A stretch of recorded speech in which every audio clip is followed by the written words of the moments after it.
अस्सलाम वालेकुम नाजरीन, आदाब, इस्तकबाल है आपका। स्वागत है आपका Parbhani update news Parbhani Maharashtra India से। मैं आपका मेज़बान कलीम कुरैशी।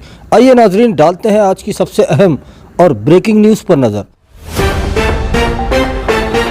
नाजरीन, आपको बता दें कि कल 12 जनवरी को परभनी ज़िले के तमाम 9 तालुकों में कहीं पर भी किसी किस्म की कोई पाबंदी परभनी ज़िला प्रशासन ने नहीं लगाई है। कल 12 जनवरी को भी पूरे ज़िले का मार्केट खुला रहेगा। वो तमाम दुकानें, तमाम कारोबार खुले रहेंगे जिनको पहले से खुला रखने का आदेश दिया हुआ था। तो कुल मिलाकर कल 12 जनवरी को पूरे ज़िले का मार्केट खुला रहेगा, सुबह 9 बजे से लेकर रात के 9 बजे तक।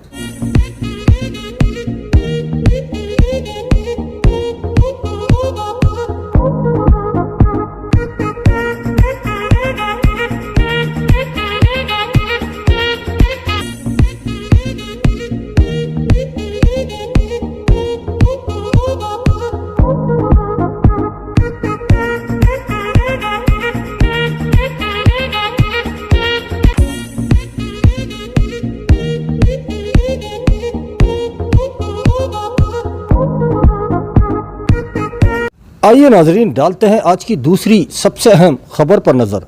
दूसरी अहम खबर आज 11 जनवरी को परभनी ज़िले के मुरुम्बा गांव में बर्ड फ्लू की पुष्टि होने से इसके चलते पूरे ज़िले के चिकन और अंडा कारोबारियों में हड़कंप मचा हुआ है। वहीं हम अपने दर्शकों को बता दें कि परभनी के ज़िलाधिकारी दीपक मुंगड़ीकर साहब ने ज़िले की जनता से कहा है कि वो घबराए नहीं, एहतियात करे।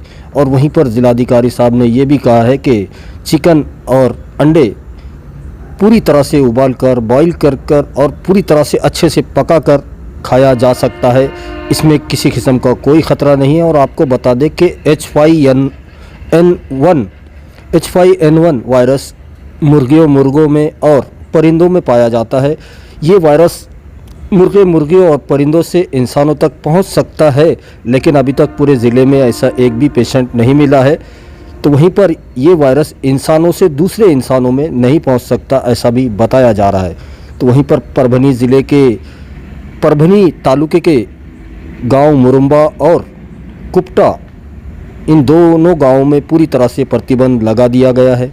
तो वहीं हम आपको बता दें कि हमने परभनी के ज़िलाधिकारी दीपक मुंगड़ीकर साहब से ये ख़ास बातचीत की है, जिसमें ये मालूम करने की कोशिश की है कि चिकन और अंडे खाने से किसी किस्म का कोई ख़तरा तो नहीं है।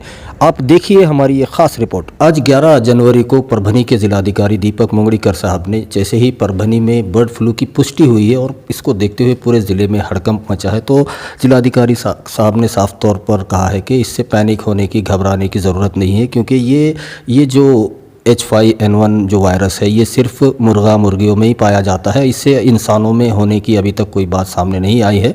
फिर भी एहतियात करना ज़रूरी है। 2 आदेश जारी किए गए हैं। हम जिलाधिकारी साहब से बात करते हैं। सर, 2 आदेश जारी किए गए हैं मुरुम्बा और कुपटा के लिए, क्या कहेंगे? मुरुम्बा गांव में बचत गट के माध्यम से तकरीबन 7 या 8 पोल्ट्री फार्म्स वहाँ पे थे और वहाँ तकरीबन 6000 पोल्ट्री बर्ड्स वहाँ पे थे। लेकिन 2 दिन पहले उसमें से 8 से बर्ड्स की मौत हो गई। उसके सैंपल्स लिए गए और लेबोरेटरी को भेजे गए। उसमें जांच के बाद ये पता चला कि उनकी मौत जो है वो बर्ड फ्लू की वजह से हो गई है। तो ये सूचना मिलने के बाद प्रशासन ने तुरंत वो गांव जो है वो प्रोहिबिटेड एरिया बोल के डिक्लेयर किया है। गांव इन्फेक्टेड जोन बोल के भी डिक्लेयर किया है। गांव और आसपास का 1 किलोमीटर एरिया में जितने भी पोल्ट्री बर्ड्स है, जितने भी पालतू पक्षी है, वो सभी को डिस्ट्रक्शन का ऑर्डर मैंने दे दिया है। और 10 किलोमीटर का दायरा जो है वो सर्विलेंस जोन बोल के डिक्लेयर किया गया है। उसमें कोई भी पक्षी अंदर नहीं कोई ले आ सकता है या कोई बाहर नहीं ले जा सकता है। पक्षियों की खरीद और बिक्री पर पूरी रोक लगा दी गई है। इसके अलावा गांव में जो है वो प्रोहिबिटेड एरिया जो हमने डिक्लेयर किया है, गांव का कोई भी आदमी बाहर नहीं जा सकता है, कोई भी आदमी अंदर भी नहीं जा सकता है। गांव में मेडिकल टीम तैनात की गई है। मेडिकल टीम ने पूरे गाँव का सर्वे किया है और लोगों की स्वास्थ्य की जाँच जारी है। किसी भी तरह का एडवर्स रिपोर्टिंग अभी गाँव से हमें नहीं मिला है। ये कलिंग जो ऑपरेशन है डिस्ट्रक्शन का, ये आज से शुरू किया गया है, ये कल तक ख़त्म हो जाएगा। लेकिन मैं यहाँ पे आपसे लोगों को कहना चाहूँगा कि ये बर्ड फ्लू जो है वो पंछियों की तरफ से या बर्ड्स की तरफ से इंसानों को संक्रमित होने वाली बीमारी नहीं है, इसीलिए कोई घबराने की ज़रूरत नहीं है। लेकिन जहाँ भी ऐसी घटनाएँ हमें दिखती है, तुरंत एडमिनिस्ट्रेशन को इन्फॉर्म कर देना चाहिए। बर्ड्स का हैंडलिंग जो है लोगों ने नहीं करना चाहिए। उसको हाथ नहीं लगाना चाहिए या उसका डिस्पोजल उनके लेवल पर नहीं करना चाहिए। हमारे कंट्रोल रूम को इमीडिएटली इन्फॉर्म लोगों ने कर देना चाहिए। घबराने की कोई बात नहीं है, प्रशासन ने पूरी तैयारी और खबरदारी ली है। सर, जैसा कि इन दोनों ही गांव में बचत गट के माध्यम से पोल्ट्री फार्म चलाए जा रहे हैं, तो उन लोगों का जो नुकसान होगा तो प्रशासन क्या उनको प्रति मुर्गा मुर्गी के हिसाब से उनको कुछ मदद करेगा? हाँ, अभी और एक घटना जो है कुपटा गांव में भी हमें ऐसी मिली है, जहाँ पे 420 जो बर्ड्स है उनकी मौत हुई है। तो वहाँ के भी सैंपल लिए गए हैं, वहाँ भी सर्वेलेंस जोन क्रिएट किया गया है, मेडिकल टीम वहाँ भी भेजी गई है, और जहाँ जहाँ भी कलिंग के या डिस्ट्रक्शन के ऑर्डर्स दिए हैं उसका कॉम्पेंसेशन पर बर्ड जो है वो SOP के हिसाब से कंसर्न लोगों को दिया जाएगा। ये सरासरी एक 90 रुपये पर बर्ड जो है वो आता है, वो कंसर्न आदमी को दिया जाएगा। शहर में सर जितने भी मीट के और जैसे चिकन के व्यवसाय करने वाले हैं, अंडा व्यवसाय वाले हैं, उनको घबराने की ज़रूरत नहीं है, वो अपना व्यवसाय चालू रख सकते हैं। अब ये लोगों के ऊपर है कि वो कितना इस्तेमाल करते हैं। जैसे कि हमने कहा कि ये जो रिस्ट्रिक्शन है वो 10 किलोमीटर के दायरे में लागू होते हैं, 10 किलोमीटर के बाहर कोई भी रिस्ट्रिक्शन नहीं है। और जहाँ तक पोल्ट्री मार्केट और एग मार्केट क्लोज डाउन करने का सवाल है, तो मैं ये कहना चाहूँगा कि अभी तक हमने ऐसा कोई भी निर्णय नहीं लिया है, क्योंकि ये बीमारी जो है वो पक्षियों की तरफ से आदमियों की तरफ संक्रमित नहीं होती है। इसीलिए closing down of poultry and egg market का कोई डिसीजन हमने नहीं लिया है। लोगों में भी घबराने की कोई आवश्यकता नहीं है, लेकिन एहतियात बरतना ज़रूरी है। अंडे हो तो अंडे उबालना चाहिए, और मटन चिकन जो भी है वो भी कुक्ड होना चाहिए, सो दैट ये बैक्टीरिया जो है अगर वो है वहाँ तो उसका डिस्ट्रक्शन हो जाएगा। घबराने की ज़रूरत नहीं है, लेकिन एहतियात बरतने की ज़रूरत है। आइए नाजरीन, डालते हैं आज की तीसरी सबसे अहम खबर पर नज़र। तीसरी अहम खबर परभनी पुलिस के LCB विभाग, परभनी के LCB विभाग ने रेत माफियाओं के 3 रेत से भरे हुए टिप्पर को पकड़ा है, जिसमें कुल मिलाकर 15,60,000 रुपये का मुद्देमाल बरामद किया गया है। वहीं हम अपने दर्शकों को बता दें कि परभनी LCB पथक ने 11 जनवरी की सुबह 1 और शाम 2 ऐसे कुल मिलाकर 3 रेत माफियाओं के 3 टिप्पर को पकड़ा है, जिसमें कुल मिलाकर 15,60,000 रुपये का मुद्देमाल बरामद किया गया है। और ये कार्रवाई परभनी के SP Jayant Meena, additional SP Mumka Sudarshan साहब, इनके आदेश पर की गई। वहीं आपको बता दें कि दैठना पुलिस स्टेशन के हद में आने वाले बोरवंड गांव और वड़गांव, इन दोनों गांवों से 3 टिप्पर जब्त किए हैं LCB पथक ने। तो वहीं आपको बता दें कि इस कार्रवाई में LCB के सहायक पुलिस निरीक्षक वेंकटेश आलेवार, फौजदार साईनाथ पोएड, हनुमंत जक्केवाड़, मधुकर चट्टे, शेख मुबीन, बाला साहब तुप समिंद्रे, शेख दिलावर, हरिचंद्र खुपसे, सानप नीड़े, घुगे चौहान, इस LCB के इस टीम ने ये बड़ी कार्रवाई की है। आइए नाजरीन, डालते हैं आज की चौथी सबसे अहम खबर पर नज़र। चौथी अहम खबर आज 11 जनवरी को महाराष्ट्र प्रदेश महिला कांग्रेस की अध्यक्षा एडवोकेट चारुलता ताई टोकस, इनके जन्मदिन के मौके पर परभनी में कांग्रेस के युवा नेता मोहम्मद इलियास, इन्होंने परभनी सिविल हॉस्पिटल के ब्लड बैंक में एक ब्लड डोनेशन कैंप का आयोजन किया गया था। वहीं हम अपने दर्शकों को बता दें कि आज परभनी सिविल हॉस्पिटल के ब्लड बैंक में जो ब्लड डोनेशन कैंप का आयोजन किया गया था, एडवोकेट चारुलता ताई टोकस, जो भारतीय राष्ट्रीय महिला कांग्रेस की राष्ट्रीय प्रदेश अध्यक्ष है, उनके जन्मदिन के मौके पर किया गया था। तो इस ब्लड डोनेशन कैंप का उद्घाटन परभनी महानगर पालिका के स्टैंडिंग कमेटी के चेयरमैन गुलमीर खान साहब, इनके हाथों से, और कांग्रेस के नेता इरफान मलिक साहब, इन दोनों के हाथों से किया गया। वहीं आपको बता दें कि इस ब्लड डोनेशन कैंप को कामयाब बनाने के लिए युवा नेता मोहम्मद इलियास और उन्हीं के साथ में शेख अकबर, जय पंडित, सलीम मास्टर, आसिफ सर, खालिद खान, मुश्ताक शेख, शेख गौस, शेख अतीक, शेख नदीम, समीर अंसारी, इस टीम ने इस ब्लड डोनेशन कैंप को कामयाब बनाने में कोशिशें की है। आज 11 जनवरी परभनी के सिविल हॉस्पिटल के जो ब्लड बैंक है, वहाँ पर रक्तदान शिविर का आयोजन किया गया। मोहम्मद इलियास, जो युवा नेता हैं कांग्रेस के परभनी के, उन्होंने ये रक्तदान शिविर का आयोजन यहाँ पर किया और मौका है महाराष्ट्र राज्य महिला कांग्रेस की अध्यक्षा एडवोकेट चारुलता ताई टोकस, इनके जन्मदिन के मौके पर ये रक्तदान शिविर का आयोजन किया गया है। हमारे साथ मोहम्मद इलियास है, युवा नेता, उनसे बात करते हैं। इलियास भाई, क्या मैसेज देना चाहेंगे आप, और ये जो रक्तदान शिविर का आज आपने आयोजन किया महिला कांग्रेस अध्यक्ष चारुलता ताई टोकस, इनके जन्मदिन के मौके पर क्या कहना है? ये महाराष्ट्र के अध्यक्ष महिला कांग्रेस के चारुलता ताई टोकस, इनके जन्मदिन के मौके पर रक्तदान शिविर रखे हमने। और आज महाराष्ट्र में ब्लड की बहुत ज़रूरत है, इस हिसाब से हमने एक ब्लड डोनेशन कैंप रखे यहाँ पर। और आगे इंशाल्लाह ये अभी 8 दिन कंटिन्यू हमारे पास प्रोग्राम है, हर रोज़ एक प्रोग्राम है ताई के वार्ड दिवस पर। आज रक्तदान शिविर थी, कल कुछ गरीब लोगों के लिए कंबल वाटप करेंगे, परसों सिविल हॉस्पिटल के अंदर फ्रूट वाटप करेंगे, और कुछ कवि सम्मेलन का वो प्रोग्राम है। ऐसे 8 दिन कंटिन्यू प्रोग्राम है हमारे पास ये ताई के वार्ड दिवस के ऊपर, और हर साल करते रहेंगे इंशाल्लाह। आज के रक्तदान शिविर का जो उद्घाटन समारोह रखा गया था, तो परभनी महानगर पालिका के जो गुलमीर खान साहब है, जो स्टैंडिंग कमेटी के चेयरमैन हैं, वो आए थे, और कौन कौन आया था, और आगे की क्या स्ट्रेटेजी है, क्या? अभी कैसा है, अभी जितने लोग हैं हमारे पार्टी के कांटेक्ट के, जो जिस दिन जो प्रोग्राम है जो अवेलेबल है यहाँ पर, वो टाइम के हिसाब से वो लोग आएंगे। इस आगे के भी प्रोग्राम में आज गुलमीर खान साहब थे, हमारे इरफान मलिक साहब थे, युवा के प्रदेश बॉडी पे जो है, ये लोग थे अवेलेबल, तो ये लोग आए। अब बाकी कल मास्टर साहब है, भगवान राव अगमारे साहब है, उप महापौर माजू लाला है, हमारे सुरेश भैया नागरे हैं, जो भी लोग अवेलेबल रहेंगे वो कल रहेंगे इंशाल्लाह। क्या मैसेज देना चाहेंगे रक्तदान नौजवानों को, क्या मैसेज देना चाहेंगे, क्योंकि रक्तदान करना कितना अहम है, क्योंकि कोरोना काल में ब्लड की बहुत कमी हो चुकी है। इसके लिए बार बार मुख्यमंत्री ने भी आह्वान किया है, कांग्रेस के तमाम नेताओं ने किया है, तो आप परभनी के युवाओं को क्या? रक्तदान देना बहुत अच्छी बात है, ब्लड देने से कभी कम नहीं होता। जितना आप ब्लड देंगे 3 महीने में 4 महीने में एक बार देना, और ब्लड देने से ब्लड साफ़ होता और खून बढ़ते रहता, तो देना अच्छी बात है। कुछ लोग डरते ब्लड देने के लिए, लेकिन ब्लड देना अच्छी बात है। ब्लड देते रहना, बार बार महीने में 3 महीने में एक बार ब्लड देते रहना चाहिए। मैं सभी नौजवान लोगों से, मेरे दोस्तों से, सभी से ये गुजारिश करूँगा कि आप ब्लड देना चाहिए। ब्लड देना, अभी हमारे पास कोरोना के काल जो चला, महाराष्ट्र के अंदर ब्लड की बहुत सारी कमी है, तो ब्लड अपन यहाँ पर देंगे, किसी के लिए काम आएगा, और अपने अंग जिस्म में से खून कभी कम नहीं होता, बढ़ते रहेगा। आप देते रहिए, बार बार ब्लड देना अच्छी बात है। आइए नाजरीन, डालते हैं आज की 5वीं सबसे अहम खबर पर नज़र।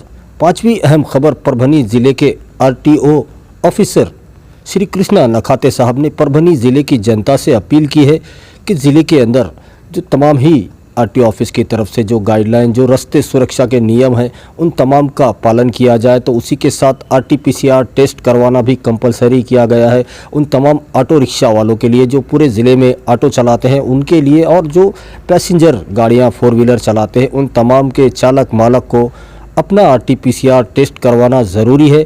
अगर आप RT-PCR टेस्ट नहीं करवाएंगे और अगर आपकी चेकिंग हुई तो आपको फ़ाइन लगाया जा सकता है। तो वहीं पर ज़िले के अंदर जितने भी शुगर फैक्ट्रीज़ को गन्ना ले जाने वाली गाड़ियां, ट्रैक्टर और ट्रक, इन तमाम गाड़ियों को जो गन्ना ले जाते हैं शुगर फैक्ट्री में, उन तमाम गाड़ियों को साइड ग्लास और बैक लाइट, उसी के साथ रेडियम की पट्टी लगाना कंपलसरी किया गया है। उसी के साथ अपने गाड़ियों में ज़ोर ज़ोर से साउंड सिस्टम ना बजाए, ये भी कहा गया है। अगर ऐसा करता हुआ कोई पाया गया तो उस पर भी फ़ाइन लगाया जा सकता है। तो वहीं पर ज़िला अधिकारी और परभनी ज़िले के आरटीओ ऑफिसर, इन दोनों की जानिब से जो गाइडलाइन दी है, या तो उस पर अमल करें या फिर फ़ाइन के लिए तैयार रहे। आप देखिए हमारी ये ख़ास रिपोर्ट। आज 11 जनवरी को परभनी ज़िला आरटीओ ऑफिस जो परभनी में है, उनकी तरफ से कुछ आदेश निकाले गए हैं। हमारे साथ श्री कृष्णा नखाते साहब है जो परभनी ज़िले के आरटीओ है, उनसे जानते हैं कि क्या आदेश है। और जो ग्राम पंचायत चुनाव होने जा रहे हैं, लगभग पूरे ज़िले में 566 ग्राम पंचायत के चुनाव हैं, उसको देखते हुए भी जो आरटीओ ऑफिस के जो काम होते हैं, जो ग्रामीण के लोग यहाँ पर उनके गाड़ियों का रजिस्ट्रेशन, नोंदणी कराने के लिए यहाँ पर आते हैं, उनको देखते हुए और इलेक्शन को देखते हुए 13, 14 और 15 जनवरी इन 3 दिनों में इन तमाम कामों को रोक दिया गया है। इन 3 दिनों में सिर्फ ऑफिस के काम होंगे और उसी के साथ जो दूसरे नियम हैं उनके ऊपर हम बात करते हैं। हमारे साथ आरटीओ साहब है परभनी के। सर, क्या क्या नए नियम आपने लगाए हैं? और सबसे पहले तो सर आरटीपीसीआर टेस्ट की अगर बात की जाए तो आपको परभनी के ज़िलाधिकारी साहब ने नोडल ऑफिसर अपॉइंट किया था, जो परभनी शहर और पूरे ज़िले के जो ऑटो है और प्राइवेट व्हीकल्स है उन तमाम गाड़ी चालक, मालक, क्लीनर, इन तमाम को आरटीपीसीआर टेस्ट कराना कंपलसरी किया गया था। उसमें क्या कार्रवाई हुई सर? और उसी के साथ दूसरा जो इलेक्शन के बारे में जो आपने जो नए आदेश निकाले हैं उसमें, और जो शुगर फैक्ट्रीज के गाड़ियाँ हैं उनके पीछे कोई रिफ्लेक्टर नहीं है, और जो गन्ना लेकर जाते हैं कारखाने को उन गाड़ियों के पीछे कोई रिफ्लेक्टर नहीं है, रेडियम नहीं है, और दो ट्रॉली एक दूसरे को अटैच कर कर ले जा रहे हैं और ज़ोर ज़ोर से गाने बजा रहे हैं। तो इसमें क्या होता है, दूसरों पीछे से आने वाली गाड़ी का पता नहीं चलता। उसमें भी क्या नियम है, उसके बारे में क्या कहेंगे सर? सर्वप्रथम तर आपण या इलेक्शनच्या ग्रामपंचायत इलेक्शनच्या निमित्तानं 13, 14 आणि 15 या तारखेला पक्क्या अनुज्ञप्ती आणि परमनंट लायसन आणि लर्निंग लायसन या सुविधा आपण कार्यालयातून विड्रॉ करून घेतलेल्या आहेत. लोकांची गैरसोय होऊ नये याकरिता आपण ह्या सर्व अपॉइंटमेंट रिशेड्यूल केलेल्या आहेत आगामी त्याच्या पुढच्या तारखेला. सर्वांना मेसेज देखील आपण व्यवस्थेतर्फे प्रणालीतर्फे देण्यात आलेला आहे, त्याच्यामुळे त्यांची गैरसोय होणार नाही. तथापि वाहनांची संख्या जास्त, रिक्विजिशन 350-400 वाहनांचं रिक्विजिशन करायचं असल्याकारणानं आपल्याकडे मनुष्यबळ कमी असल्याने आपण ही व्यवस्था केलेली आहे. तर नागरिकांची गैरसोय होऊ नये म्हणून दिनांक 13, 14 आणि 15 या 3 दिवशी लर्निंग आणि पक्क्या अनुज्ञप्तीचं कुठलंही काम कार्यालयात होणार नाही. त्याच्या रिशेड्यूल केलेल्या अपॉइंटमेंटच्या दिवशी नागरिकांनी, परभणी जिल्ह्यातील सर्व नागरिकांनी अर्ज केलेल्या अर्जदारांनी या नियोजित वेळीत कार्यालयात उपस्थित राहावं. दुसरी महत्त्वाची अजून एक गोष्ट आहे, माननीय जिल्हाधिकारी यांनी परिवहन कार्यालयात येणाऱ्या सर्व नागरिकांकरिता, तथापि रिक्षा चालक, वाहन चालक, टुरिस्ट टॅक्सीवाले या सर्व वाहन चालकांना, मालकांना RTPCRच्या टेस्ट घेण्याकरिता आपणाला सूचित करण्यात आलेलं होतं. त्यानिमित्तानं आपण गेल्या 3-4 दिवसापासून इथं कॅम्प राबवला आणि या कॅम्पमधून 350 ते 450 लोकांची आपण टेस्ट पूर्ण केलेले आहे. त्याचे रिपोर्ट येणं अजून बाकी आहे. 3-4 दिवसात ते रिपोर्टही आपल्याला प्राप्त होतील. तर उर्वरित वाहन चालकांना मी असं आवाहन करेन की बाबा या आगामी कालावधीमध्ये आपण ही RTPCR जी टेस्ट आहे ती करून घ्यावी. आपल्यासोबत आपल्या कुटुंबियाचीही आपण टेस्ट करून घ्यावी, जेणेकरून आपणाला जर तो आजार झालेला असेल तर आपल्याला वेळीच त्याच्यावर उपाययोजना करता येतील आणि त्याच्यामुळं सार्वजनिक वाहनातून या कोरोनाचा प्रसार इतर लोकांना होणार नाही याची काळजी परभणी जिल्ह्यातलं जिल्हा प्रशासन घेत आहे. त्यानंतर साखर कारखान्याच्या बाबतीत आपण असा एक मध्यंतरी साखर आयुक्त शेखर गायकवाड साहेब यांचाही एक कार्यालयीन आदेश आलेला होता की आपण अशा सर्व ऊस वाहतूक करणाऱ्या वाहनांकरिता रिफ्लेक्टिव्ह टेप लावण्याचं एक प्रबोधन करण्याबाबत तो आदेश होता. त्यानिमित्तानं आपण जिल्हा प्रशासनाच्या माध्यमातून सर्व कारखान्यांना अशा स्वरूपाचे कार्यक्रम करण्याकरिता सूचना जारी केल्या. त्याचं पालन म्हणून काही कारखान्यांनी त्याबाबतच्या उपाययोजना केल्याचं दिसून आलं. तथापि बहुतांश वाहनं ही विदाऊट रिफ्लेक्टिव्ह लावता मोठ्या कर्णकर्कश हॉर्न लावून, कर्णकर्कश म्युझिक लावून फिरताना आढळून आलेले. त्यानिमित्तानं गेल्या 10-15 दिवसात आम्ही जवळजवळ 20 ते 25 वाहनांवर देखील कारवाई केलेली आहे. आगामी कालावधीमध्ये हीच कारवाई मोठ्या प्रमाणात होण्याचं देखील नियोजित आहे. त्याच्यामुळं सर्व कारखानदारांना, सर्व कारखान्यातल्या वाहतूकदारांना माझी आवाहन आहे, माझी विनंती आहे की त्यांनी सर्वसाधारणपणे रोड सेफ्टीचे जे काही नियम आहेत, रस्ते सुरक्षेचे जे काही नियम आहेत, रिफ्लेक्टिव्ह टेप लावणं आहे, रात्रीचा प्रवास असेल, कर्णकर्कश आवाजात म्युझिक वाजवणं असेल, ह्या सर्व गोष्टी टाळून एक आपला जिल्हा अपघातमुक्त करायचा या निमित्तानं प्रेरित होऊन मला वाटतं या सर्व गोष्टींचं पालन जर त्यांनी केलं, त्यांनी ते करावं. नाही ते करत नसतील तर नाईलाजानं आम्हाला त्यांच्यावर दंडात्मक कारवाई करावं लागेल. आगामी कालावधीमध्ये ह्या सर्व गोष्टी निश्चितपणे समोर येतील.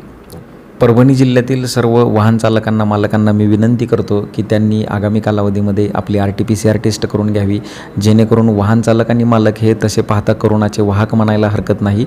सर्वसाधारणपणे जिल्ह्यामध्ये येणारे इतर जिल्ह्यातील प्रवासी असतील, किंबहुना ही सर्व लोक त्यांच्या वाहनात बसून ज्यावेळेस इतरत्र जात असतात त्यावेळेस त्या कोरोनाची लागण जर वाहन मालकांना झाली, वाहन चालकांना झाली तर ते वाहक म्हणून कार्य करतील आणि दुर्दैवानं जो परभणी जिल्ह्यामधला आउटब्रेक खूप छोटा आहे, खूप कमी आहे, तो कोरोनाचा आउटब्रेक व्हायला तसा वेळ लागणार नाही. तर मी सर्व जिल्हावासियांना, वाहन चालकांना, वाहन मालकांनाही विनंती करतो की त्यांनी RTPCR टेस्ट करावी. आणि ही टेस्ट विनामूल्य जिल्हा प्रशासनातर्फे विनामूल्य करण्यात येत आहे. आगामी कालावधीमध्ये या जिल्ह्यामध्ये लसीकरणाचाही जो उपक्रम 16 जानेवारीपासून सुरू होत आहे असं कळतं आहे, तर त्याचाही प्रत्येकाला लाभ घ्यायचा आहे. त्याच्यामुळं ही RTPCR टेस्ट ज्या मोफत आहेत, आपल्या RTO कार्यालयाच्या आवारात देखील अशा टेस्ट आपण घेण्याचं आगामी काळात नियोजन देखील आहे जिल्हा प्रशासनाच्या वतीनं. मी सगळ्यांना असंही आवाहन करतो की त्यांनी या सर्व गोष्टींचा लाभ घ्यावा. धन्यवाद. तो ये थे श्री कृष्णा नकाते साहब, जो परभनी ज़िला आरटीओ ऑफिसर है. इन्होंने साफ तौर पर पूरे परभनी डिस्ट्रिक्ट की जनता से और ख़ास तौर पर ऑटो वाले और प्राइवेट जो टूरिस्ट व्हीकल हैं उन तमाम को RT-PCR टेस्ट करने की अपील की है. और ये करना भी ज़रूरी है. इसमें ज़िला प्रशासन के भी आदेश है, अगर कोई नहीं पाया जाता है जिसके पास RT-PCR टेस्ट की रिपोर्ट का सर्टिफिकेट नहीं है तो ऐसे लोगों पर कार्रवाई भी हो सकती है. आइए नाजरीन, डालते हैं आज की छठी सबसे अहम खबर पर नज़र. छठी अहम खबर, आज 11 जनवरी को वंचित बहुजन आघाड़ी के परभनी ज़िला अध्यक्ष आलमगीर खान साहब, इनके हाथों से आज 30 गरीब और ज़रूरतमंद महिलाओं को कंबल तकसीम किए गए हैं. ये हम अपने दर्शकों को बता दें कि आज 11 जनवरी को परभनी के ज़िला अध्यक्ष वंचित बहुजन आघाड़ी के आलमगीर खान साहब, इनके हाथों से जो कंबल वाटप का कार्यक्रम रखा गया था, परभनी की मशहूर मारूफ बिल्डिंग वाइट हाउस, इसके सामने 12 इमाम पंजा गली में ये कार्यक्रम हुआ. इस कार्यक्रम में 30 गरीब और ज़रूरतमंद महिलाओं को कंबल तकसीम किए गए. तो वहीं आपको बता दें कि आज इस कंबल तकसीम प्रोग्राम में समाज सेवक अब्दुल बाकी साहब मौजूद थे. तो उन्हीं के साथ में वंचित बहुजन आघाड़ी के शहर ज़िला अध्यक्ष कलीम खान मौजूद थे. तो उन्हीं के साथ में महाराष्ट्र सांस्कृतिक सेवा भावी संस्था के संस्थापक अध्यक्ष अब्दुल ज़हीर साहब भी मौजूद थे. तो उन्हीं के साथ में सैयद साकिब इमरान खान, जो वंचित बहुजन आघाड़ी के PRO है, और उन्हीं के साथ में इमाम भाई और सैकड़ों की तादाद में वंचित बहुजन आघाड़ी के पदाधिकारी और कार्यकर्ता मौजूद थे. आइए नाजरीन, डालते हैं आज की 7वीं सबसे अहम खबर पर नज़र. 7वीं अहम खबर मेडिकल बुलेटिन है, जो रोज़ाना हम आपको सुनाते हैं. तो आज 11 जनवरी का मेडिकल बुलेटिन कुछ इस तरह से है कि अब तक पूरे परभनी ज़िले में कोरोना की चपेट में आने वाले पेशेंट की तादाद 7,732 बताई जा रही है. तो वहीं पर इनमें से जो डिस्चार्ज हुए हैं ऐसे पेशेंट की तादाद 7,325 बताई जा रही है. तो वहीं पर कोरोना की वजह से मरने वाले पेशेंट की तादाद पूरे ज़िले में अब बढ़कर 307 हो चुकी है. तो अगर ज़ेर इलाज पेशेंट की बात की जाए तो 100 पेशेंट अब भी कोरोना की चपेट में है और वो परभनी में अपना इलाज ले रहे हैं. और अगर आज 11 जनवरी के दिन की बात की जाए तो आज के दिन कोरोना की चपेट में आने वाले पेशेंट की तादाद ज़्यादा है. पूरे परभनी ज़िले में आज 30 मामले सामने आए हैं. 30 कोरोना के पेशेंट आज पूरे परभनी ज़िले में पाए गए हैं. तो वहीं पर 9 पेशेंट को डिस्चार्ज भी मिला है. और अच्छी खबर यह है कि आज एक भी पेशेंट की मौत पूरे परभनी ज़िले में कोरोना की वजह से नहीं हुई है. ये आज 11 जनवरी का मेडिकल बुलेटिन था, जिसकी तफसीली मालूमात हमने आपको दे दी है. वहीं हम अपने दर्शकों को बता दें कि परभनी ज़िला प्रशासन और ख़ास तौर पर परभनी के ज़िला अधिकारी दीपक मुंगड़ीकर साहब, इनके जानिब से पूरे परभनी डिस्ट्रिक्ट की जनता से ये अपील की जा रही है कि जो 3 सूत्री मुहिम चलाई जा रही है, जिसमें मास्क लगाना कंपलसरी किया गया है, उसी के साथ सैनिटाइज़र लगाएं और उसी के साथ घर से निकलने के बाद एक दूसरे से सुरक्षित अंतर ज़रूर रखें और माज़ा कुटुंब माजी जवाबदारी, इस मुहिम में भी अपना पूरा सहयोग दे.